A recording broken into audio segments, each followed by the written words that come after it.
Bonjour, bienvenue. Dans cette vidéo, je vais vous parler des hallucinations visuelles que j'ai eues. Et donc, comme pour beaucoup de personnes psychotiques ou schizophrènes, j'ai eu beaucoup plus d'hallucinations auditives que d'hallucinations visuelles. Mais quand c'est arrivé, ça a été de véritables chocs. La première dont je me rappelle est le fait de voir apparaître sur mon téléphone portable un message qui disait que je devais contacter une personne proche pour lui dire de ne pas arrêter sa psychothérapie. Et là, c'est quelque chose effectivement qui a été très, très anxiogène pour moi. Parce que je me disais que si des êtres arrivaient à agir sur la matière, et là, sur du matériel informatique, au fond, ils pourraient tout à fait aussi bien agir sur moi, sur mon corps. Et donc, par exemple, créer un infarctus ou créer un accident vasculaire cérébral. Et donc, c'est vraiment quelque chose qui m'a passablement angoissé. Un autre exemple d'hallucination visuelle que j'ai eu et qui là, semble-t-il, est assez courant, est le fait de voir des formes de couleurs transparentes. Et j'étais dans mon jardin et j'observais des formes, comme ça il y en avait des vertes, des bleues, des roses, qui se déplaçaient extrêmement vite et qui s'arrêtaient d'un coup. Et il y avait un aspect fascinant dans cette absence de distance de freinage, comme ça s'arrêtait, tac, ça repartait comme ça, il y avait quelque chose vraiment d'un peu fascinant, et là c'était pas trop angoissant, parce qu'elles étaient transparentes, donc ça ne bouchait pas vraiment l'horizon. Alors d'autres hallucinations visuelles que j'ai eues étaient plus inquiétantes et souvent très imbriquées dans des délires. Et là, je me rappelle d'être dans une salle et de percevoir au plafond des archanges qui volaient, donc d'une taille à peu près comme ça, et de réaliser que chaque fois que je regarde un des archanges, eh bien, il prend feu et il tombe comme un papillon qui aurait été touché par une flamme. J'en ai déduit que mon regard était susceptible de tuer, et donc c'est devenu un peu la panique parce que je ne savais plus quoi regarder, puisque je me disais, quoi que je regarde, je risque au fond de le détruire. Et ça m'a amené à me dire, mais il faudrait que je perde connaissance et qu'on m'emmène dans un endroit où je sois dangereux pour personne. Que là, vraiment, ça a été une situation extrêmement anxiogène. Un autre, une autre hallucination visuelle que j'ai eue est le fait d'être en ville et pendant trois quarts d'heure, une heure, de me promener et de croiser le regard de personne. Donc l'impression que c'était impossible de me regarder. J'en ai déduit que les personnes avaient dû recevoir l'ordre de ne pas me regarder. Donc, qu'il devait y avoir un espèce de pouvoir central qui donnait des ordres à l'ensemble des personnes que je rencontrais. Et donc que ces personnes n'en étaient probablement pas vraiment, mais que ça devait être en partie des zombies. Et donc que je me trouvais seul de mon espèce à être au milieu d'un contexte qui était là pour me tester, qui était là pour me tourmenter.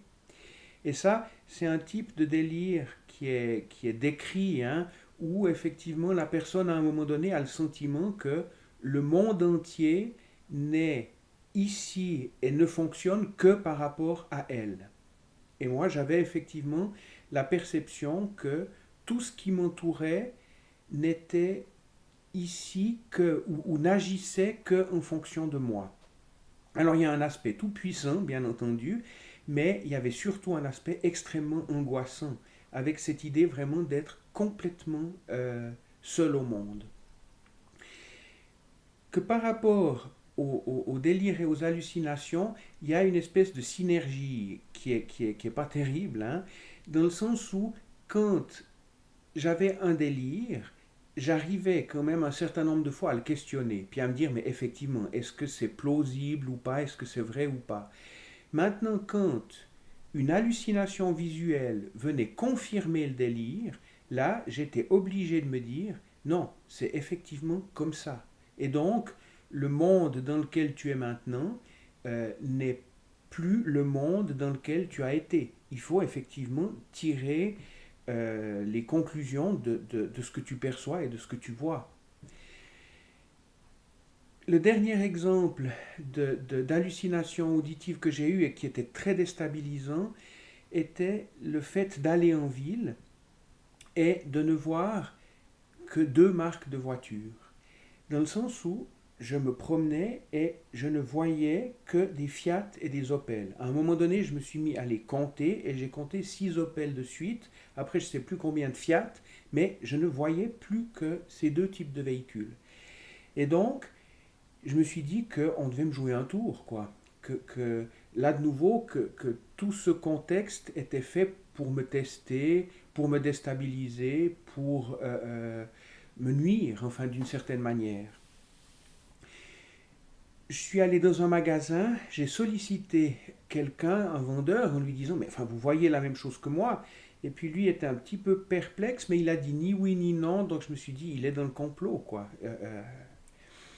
Le lendemain, je retourne en ville et là, je ne vois effectivement que des Volkswagen et des Renault.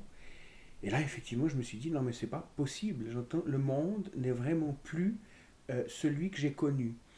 Que ce qui est très difficile avec les hallucinations visuelles, je trouve, c'est que dans notre culture, cette idée de voir de ses propres yeux, d'être témoin, ça signifie d'une certaine manière avoir accès à la vérité. Donc je sais parce que je l'ai vu.